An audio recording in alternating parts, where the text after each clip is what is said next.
Well, good morning everyone and welcome back to my channel. For those of you that are joining me for the first time, I'm going to be covering hundreds of videos on the restoration of these poor old 3000 GTs that are now starting to look a bit tired.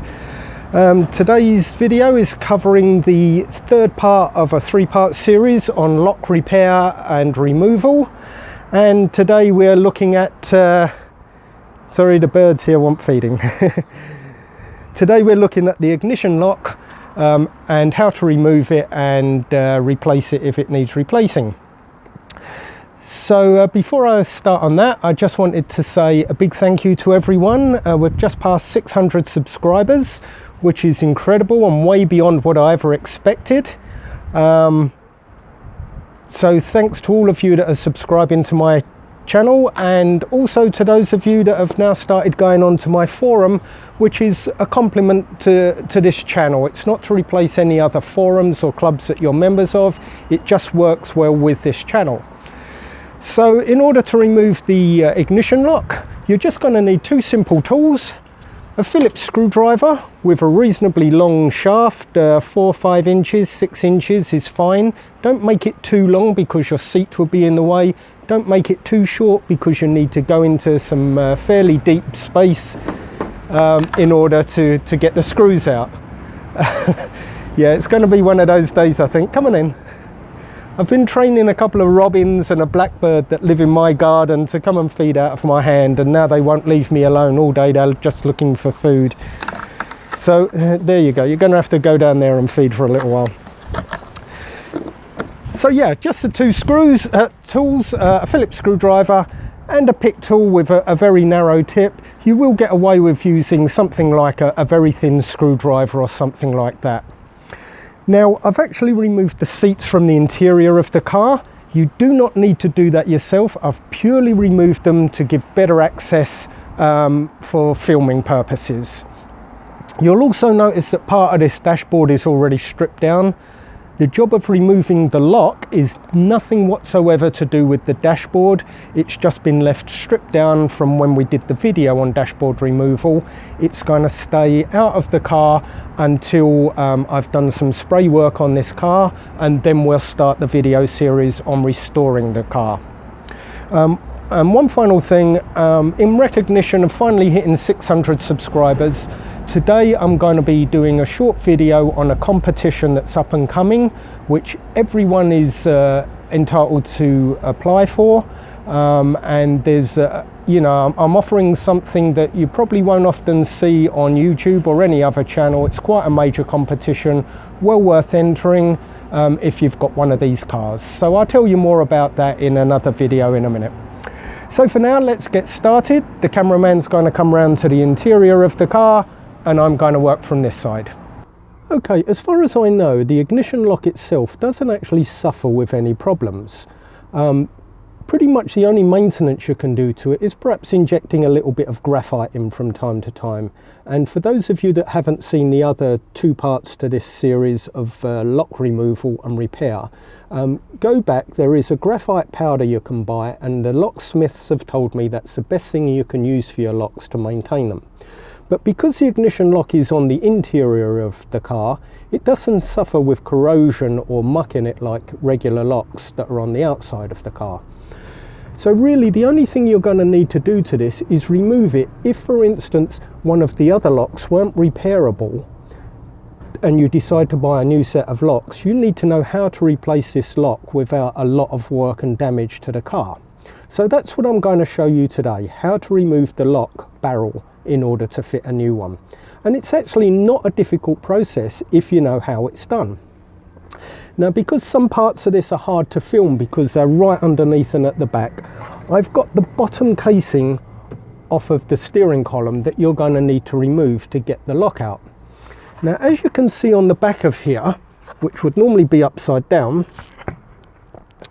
sorry, that way up, we have 4 screw holes. 1, 2, 1 down in there, 1 down in there, and 1 right up the back here. So when that's on the steering column, you can't actually see it. You have to feel for where it is up the back. And what we're going to do now is start by removing those 5 screws. I'll start with the one right at the very back. I don't know if the cameraman's able to get in there, and you pretty much have to feel for it. It's hidden right in there. And undo that. So that's the first one. Then we have two down the back here. And this is where you're going to need your 5 or 6 inch screwdriver to get up there. And you just have to feel around for the head of the screw. It is in there, it's a little bit, you know, you have to fiddle around until you find the head because it's so far up. Sometimes you'd hit it first time and then other times you won't. There's one.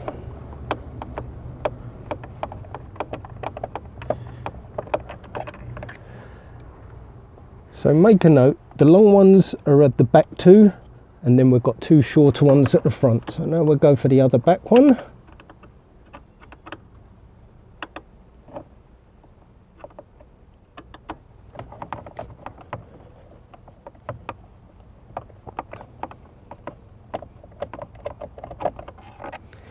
That's 2, that's another long one. Now the 2 front ones.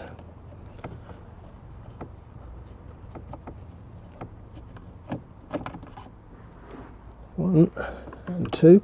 The process for removing this is the same for left or right hand drive cars, it's just a mirror image. That's 2. Now the 2 pieces of plastic will separate at this point, but they have little clips inside, so sometimes you have to give it a little wiggle and a little bit of brute force, but the 2 pieces will separate. And now from here you have full access to the lock assembly and mechanism. Now ordinarily a lot of people try drilling out the bolts that hold the whole assembly to the steering column, but you don't actually need to replace that, and it's a lot more money if you do go for replacing that. All you need at this point is your standard ignition key and some sort of tool with a point to it, no more than 2 or 3 millimeters, absolute maximum thickness. And if you look under here, just there, you'll see there's a little gold coloured pin that's just visible in that hole there. And what you're going to do is put your key in the ignition. You're going to turn it 1 click to accessory. Then you're going to push this pin in. Once that's pushed in, the entire ignition barrel will pull out. And now you can easily replace that barrel without any problem at all. Nice and easy. So now's probably the time to put in your graphite powder if you want to protect it for stopping it wearing so much. Just tip it into the hole there, move your key around in a few times, and that will just help protect your lock for the future. So now all we've got to do is put it back together. And that's the exact opposite process. You turn your key to accessory, you put the barrel back in so the pin that you pushed is at the bottom, slot it all the way home, remove your key. Now your lock's back exactly as it was beforehand. Now we have to put the thing back together. Now here's where it starts to get a little bit tricky, because first of all, when you try to put this cover back on, there's a chance you're going to push that rubber out, and once you push it out and put the plastic on, you won't get it back in. So make sure you leave this rubber ring in place. And secondly, you've got to line up all of these clips all over the place, and that can be a bit fiddly. So the top panel is also going to want to move at the same time, and you're going to have to lift the top one just slightly while you get this into place. In order to lift it slightly, it's easier if you release this handle so you can bring down your steering column slightly rather than keep it fully up. So once you're more or less into place, start on this side by getting the rubber ring over the top of your ignition, like so. Then you can start lining up this side.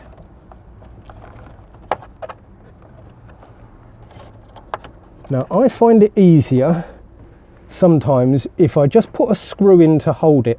Now the 2 small screws that go in the front here just hold this case in place, but it allows the top one to move, and you don't want the top one to move because you're holding it together in place. So if you put in one of the long screws at the back here, this will help to hold your top cover in place.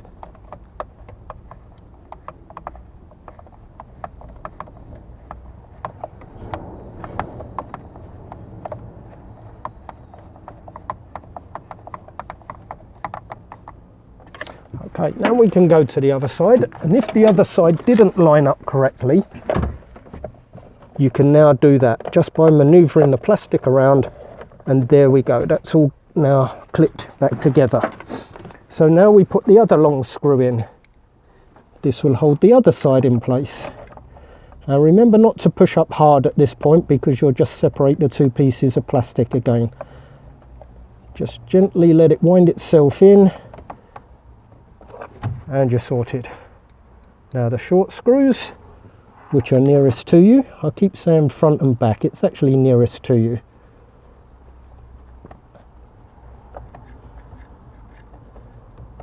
One,